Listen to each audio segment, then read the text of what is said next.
All right, we're back with another edition of the New York Sports Rapid Rundown as we move through the month of November. And joining me this week on the Rapid Rundown is a veteran sports media personality in the New York metro area. He is the host of Women's Fastbreak for Sports Illustrated, the one and only Robin Lundberg. Robin, what's up, man? What's going on, Dexter? How you doing, man? I'm good.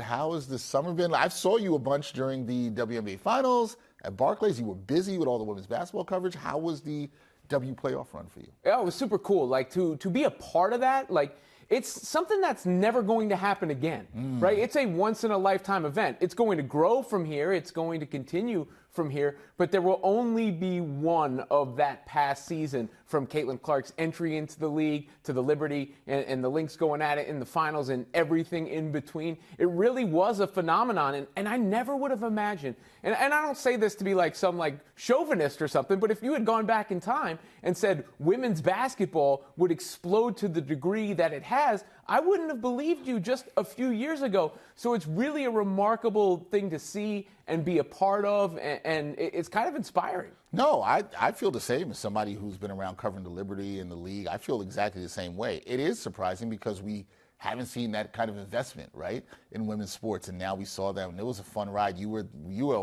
together at almost every playoff game, and yeah, it was really fun. So it's fun. Robin does a lot of great work with that. We're going to talk about that later. Robin, what a week. We're going to talk about everything from the hardwood to the diamond, or should I say hot stove baseball. The Yankees, they made a move that will impact their team. Steve Cohen, he's not wasting any time with the pursuit of a certain free agent. But first, we got to talk about the New York Knickerbockers.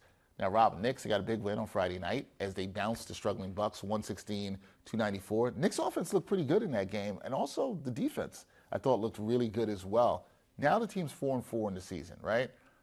It's been an uneven season, I'll say that for the fans out there. Uneven season thus far for the New York Knicks. What have you made of this team through their first 8 games? Well, I think one thing is, obviously you're bringing in an influx of talent that's going to take a second to get acclimated. And when you have somebody like Karl Anthony Towns, who's perhaps the best shooting big man in the history of the game, you have a chance to be a really potent offensive team. Mikal Bridges is also a really, devastating shooter. For all the talk about the hitch in his shot, he shoots the ball quick, and he became a much bigger offensive player in Brooklyn. I think the question for them is actually the other side of the ball.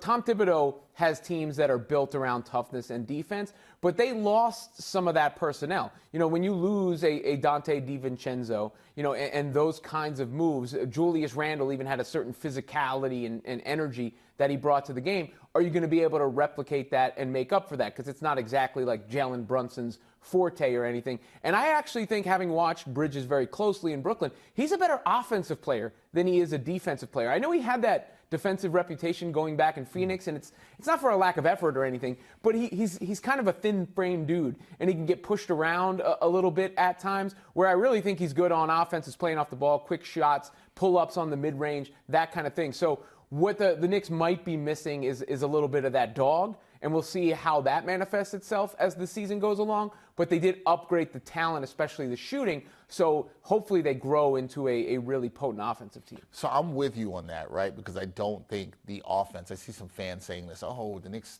offense is a concern, we need to make changes in the starting lineup. I don't think so. I think they're going to be fine for a lot of the reasons you mentioned. It's the defense, which is a work in progress, and we understood that was going to happen. So we say the Knicks are a work in progress. They still have some things to figure out. When I say that, besides maybe, is it just defense? What other areas would you like to see the team improve on over, let's say, the next 20 to 25 games this season? Are there any areas, is it just defense, or is there something else you think this team can get better at over that time? Well, Jalen Brunson hasn't quite had the season he had a year ago, and I'd actually personally like to see him rely a little bit less on drawing fouls in some of his offensive attack. But overall, I mean, it's so early in the season, it's hard to make any sweeping judgments because you have to allow them to develop the chemistry and everything to that extent. And they still have a Josh Hart who, if my life depended on one person getting to a loose ball, I might choose Josh Hart. So that could help with some of the, the problems I'm talking about. But here's the thing.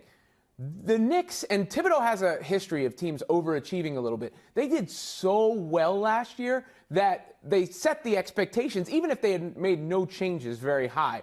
And then, therefore, when you do make an addition like Bridges and what they traded for Bridges, because I think that's part of the story. They gave up a lot for him. And then on top of that, you go make the addition of Karl Anthony Towns. You're already coming in with expectations. They then get ratcheted up another notch. So the problem, I guess, could be almost in the sense of the Knicks could be a very good team, but not a runaway championship favorite kind of team, and then therefore they're viewed through this prism of disappointment. When you look at the entirety of the Eastern Conference, I really only think it's Boston that has separated themselves to a different degree, and the rest of those teams could be jockeying for position and be in heated playoff battles when it comes to the spring. Yeah, I think you can see that. I do think it's an interesting point about whether they'll be viewed as a disappointment, right? If they don't get a certain amount of wins through the regular season. I think it's a work in progress. It's going to take them some time to figure some things out. I think they'll be fine. I think they'll be a championship contender. Whether they reach that level of Boston, will remain to be seen. But good basketball start in New York. And we do, at some point, we're going to have to get to the Nets. They've won 4 out of 9 games thus far. I don't think a lot of people expected the Nets to be 4-5, but we'll get to that another time on the Rapid Rundown. Okay, over to baseball, where on Friday, the Yankees, they exercised the 2025 option on Aaron Boone, right? So the manager, Aaron Boone. So that means for now he's in a situation where he's going to have the opportunity to solidify his future as the manager, right? Or you can kind of look, if he doesn't get a contract extension, then he's going to be a lame duck manager. Should the Yankees decide to extend him before the start of the 2025 season?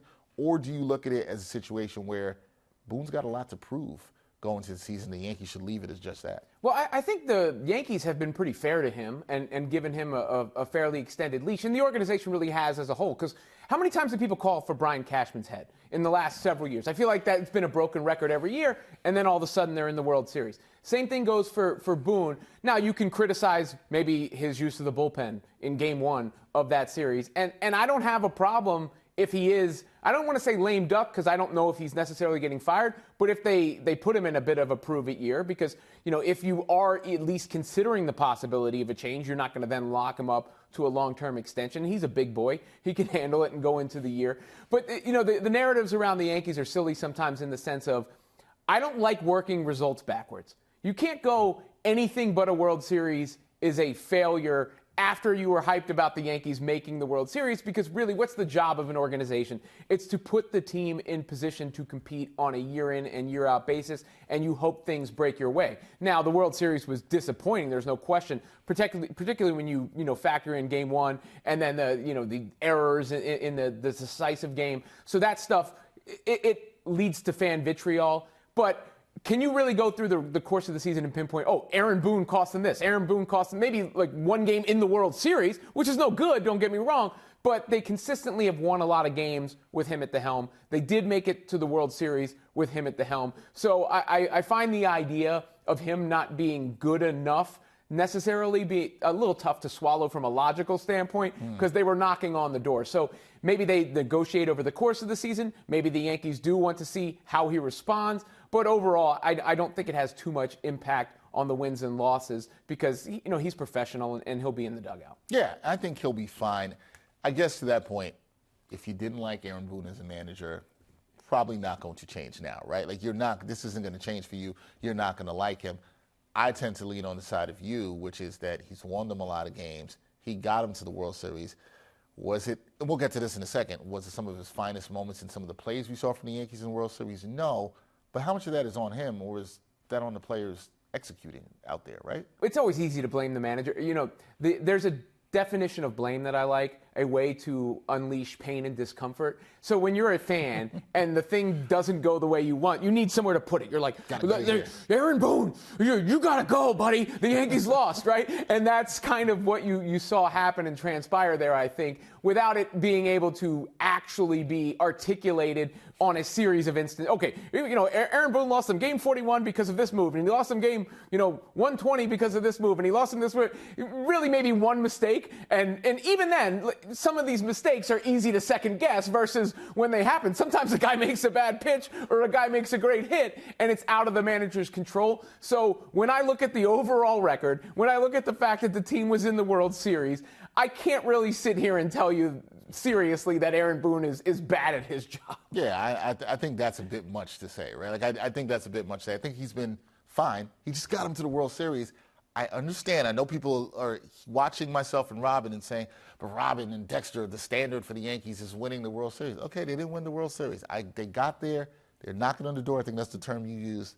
It'll be fine. But on Tuesday at the GM meetings, Yankees general manager Brian Cashman, he acknowledged the team's unsound play that we just talked about in the World Series loss to the Dodgers. He said, quote, our game didn't show up when it counted the most. And Robin, to your point, that is always tough when that happens at any sport at the championship level. So when you look at that, what do the Yankees have to do this offseason in order to ensure that they have a team that's on point when it comes to the finer points of the game, the little things we're talking about, like defense and base running? What do you think they need to do this offseason to clean that up? Well, look, I think you can always make moves on the margins, bring in those kind of hustle players that people like to root for because they're going to run out every ground ball, or because they're going to make a diving play in the field, or those sorts of, nuts and bolts types of moves. But ultimately, don't mess it up. I mean, it's really just a matter of focus and effort. I mean, the play in the deciding game where Garrett Cole doesn't cover the base, doesn't cover the bag. It's what is that other than, okay, was he not instructed to do that? I doubt it. It was just a moment, a lapse, and it happens. Unfortunately, it happened at the wrong time, but those moments can't happen. And I think, it's a bitter pill for somebody like that, but ultimately, I don't really believe that's a fundamental roster issue as much as it was on a individual player in an individual moment kind of issue. And, that's on them. You got to be responsible for your own actions, and you got to, in other sports it's play till the whistle blows, but, in baseball, you got to make sure you're covering the bag. You got to make sure you're running the play out. You got to make sure you're aware of your situations and surroundings, because it can really snowball when you don't make the outs that are available to you. That's what happened there, because they should have been out of the inning. It should have been out of the inning, but this kind of ties into what you said before, right? Which is that anytime this stuff happens, and look, I asked it in the question, people are looking to blame, as you said, looking to shift that anger. And it's like, is it the manager? No, the players just didn't execute. They didn't execute in the World Series. Do I think there are players that could come into the clubhouse and, I don't want to say change the culture. I feel like that's a bit excessive. Mm-hmm. But could add to what they're already trying to do and just keep that focus? Sure, I'm sure that can happen. Who those players exactly are, I'm not sure. What I do know you need talent, and the Yankees would like to keep some talent there, like Juan Soto. We're going to get to Juan Soto in a second. So we go from the Yanks to the Mets, who they're making their first big Juan Soto move. Owner Steve Cohen starting his full court press, Robin, of the free agent outfielder. As the New York Post's Mike Puma, he reported that the owner plans to travel to Southern California next week to meet with Soto and his agent, Scott Boras. So, Robin, what do you make of the Mets making sure, and I'm putting this in this way, that they are at the front of the line to talk to Juan Soto? That's one part. And do the Mets, do they need Juan Soto? Well, I mean, need, I guess, is a strong word, but very, very, very much want and can't, certainly hurt. Every team, by a very loose definition, every team needs Juan Soto, right? Yeah. Like, you're not gonna be a problem if you bring Juan Soto into the fold. And baseball is different than other sports too, where you're not dealing with a traditional salary cap. I think this is when the Wilpons were ousted and Cohen came in. Basically, that was the mood, right? That was the entire spirit of it. Oh, we're saved now. We've got somebody who's going to come in and not, and represent our organization in the right way and spend the money. So that's what this is. Whether they sign him or not, it's a show of we're the Mets. We're a real player now. We're willing to spend money. We want to be looked at as a destination. Now, if they're able to pry him away, that is a huge coup in their favor. But I think that's what being at the front of the line is supposed to mean. It's a message to all prospective free agents. Hey, the New York Mets are a place you want to play. We're a place that's going to court you. We're a place that's going to pay you. And we're a place that, you can suit up and feel good about. Yeah, I think you feel good about. If he does sign with the Mets and comes to Flushing, what do you think he can bring to their team and their lineup? Well, I mean, I think he changes the dynamics of any lineup. I mean, he comes in and he becomes the best player in it. So, I mean, that just is... That has a trickle-down effect both ways. The people hitting in front of him, the people hit behind him, and just the individual statistics that he brings to the table. What do you have, 40-something home runs this year? So, I mean, you bring Juan Soto in, and it just makes you a better baseball team. That was a team that was also not that far off this year, and that could be the kind of thing that takes them from runners-up to being in the World Series. No, it absolutely could help them make that leap. Now, we saw the Mets last year try to sign Yoshinobu Yamamoto. They struck out, if you want to use that term there. If they are unable to sign Soto, you just talked about what he could bring to the team. If they're unable to bring him in this offseason, how should they then try to improve this team via free agency so that they're not runner-ups in the National League to the Dodgers and can actually get to the World Series? Yeah, I mean, I think you bolster the pitching staff. And in today's baseball, I think that you can never have enough bullpen help, especially the way that the bullpens are cobbled together. Sometimes they cobble together starts. So I think any arms that you can add to help bolster that side of things would really be advantageous for the Mets. And really, that goes for any franchise at this point in time. How many of these games do you see where you think it's decided and then one inning goes haywire? You need the people that can put those fires out. Yeah, you definitely need that. Improving the bullpen would be a huge help for the Metropolitans as they try to improve their team. Looks like we know their manager will be back. There's no issues there in terms of the Mets. We'll see what the Mets do throughout this offseason.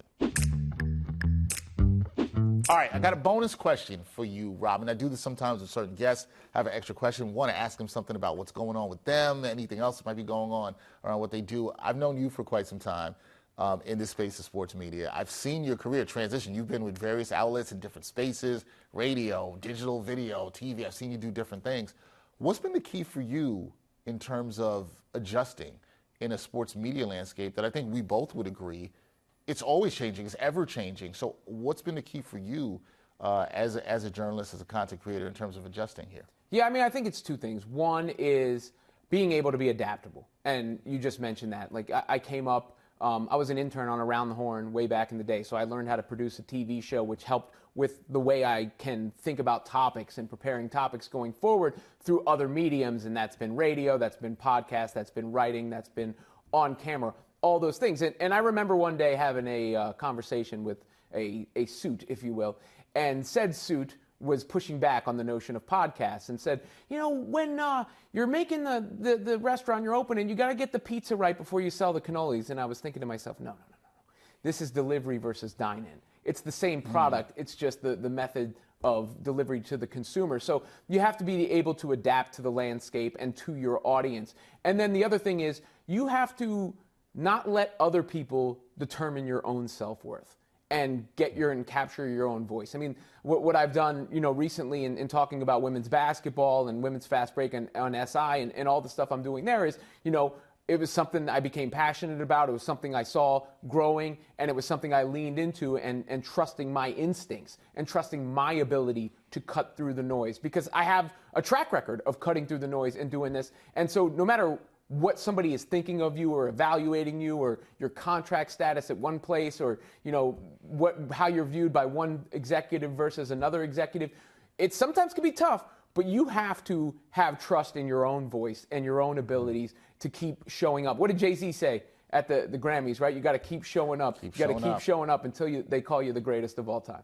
Yeah, and it's funny. You and I were having a conversation at the Barclays. I was talking to you about sort of a little bit what I'm talking about here, just the change in your career and what you're doing now and covering women's basketball. And I was telling you, I like that you just dove into that, right? And also just allowed what was coming into space, which was a new space for you, but just sort of embracing it. You've done such a really good job, and I encourage people to check out Robin's content because it is so good. You've also had to embrace that change as a follow-up, right? It's embracing that change in yourself as opposed to what that suit told you, which was like not embracing the podcast. And I think you and I have probably experienced in our career, a lot of people say things to that where they weren't maybe being as forward thinking. Just as a follow-up, was that ever frustrating for you? And did you take lessons from that, like the situation with the suit, and say, hey, I'm never going to do that. That's what's going to make me adaptable. Well, I learned to trust my instincts because and I say this as humbly as one can say it, I think I understand the audience and what's going to pop and what's going to hit. I'd put my skills in that regard up against anybody on the planet. So I trust that, and I learned to trust that over the years. And yeah, it's been frustrating at times to feel like you're ahead of the game. When I used to I used to be on Max Kellerman's radio show way back in the day. And I thought we were ahead of our time in the type of thing we were doing. We did killer animal tournaments in lieu of the NCAA tournament. I remember that. And built superhero football teams, but we got a bunch of pushback. And now, that's what people are doing, just a few years later. That's what people were doing. Or I had, when I was at SI, working full-time there as a host, I had so many viral videos that would, come and go, and it was like, oh, did anybody notice that happened? How many times you need me to do it before you realize it's a thing? So you have to, learn not to take that to heart and continue to trust your instincts. And when it came to the women's basketball thing, I've always been a hoops head, that. Yeah. So it's not that crazy a transition, but I saw the audience growing. I saw the demand, and I wasn't going to, spit in the face of what had presented itself to me, and that's why I dove right in, and it's been a hell of a ride so far. Yeah, you've been doing a tremendous job with it. And I had to say, it's funny, I've known you for a while. We're both big Jay-Z fans. And I thought you were going to go through this entire interview without making a Jay-Z reference, and there it came right there. I was like, oh, Robin is right on brand. He's right on brand. Yeah, I got it. I mean, look, when the first viral video I did at SI was, I said LeBron was better than Jordan. This was in 2017 before it was all over the place. I remember this. And it starts with a Jay-Z line. It's a Hove got flow, though he's no big in Pac, but he's close. How am I supposed to win when you got me chasing ghosts? Yeah. Right. Yeah, I remember that. This is always you and on brand. Big hip hop fan. Great in sports media space. My guy, Robin Lundberg. Check him out, what he does with women's basketball. Want to tell people a little bit more about your show, your content, and what you've been doing with the women's hoops before we go? Women's Fastbreak on SI, Fastbreak. the website through Sports Illustrated. There's content all the time there. And then over on my YouTube, Robin Lundberg on YouTube, I got a big following, a big community that's been built over there. So check that out and be a part of it. Come join me. There you go. Come join. You'll see Robin with me. We'll do a lot more talking about women's basketball, through college basketball, through the WNBA offseason. A lot of stuff coming up with Unrivaled AU. A lot of stuff to talk about women's basketball. It's exciting. But check Robin out. Robin, I got to thank you for joining me here on the New York Sports Rapid Rundown. I appreciate you coming through and sharing your knowledge and wisdom, and we got to do it again. No doubt. All right, that's Robin Lundberg. Like I said, check him out. We'll be back. We will not be here next week, but we'll see you in 2 weeks on the New York Sports Rapid Rundown.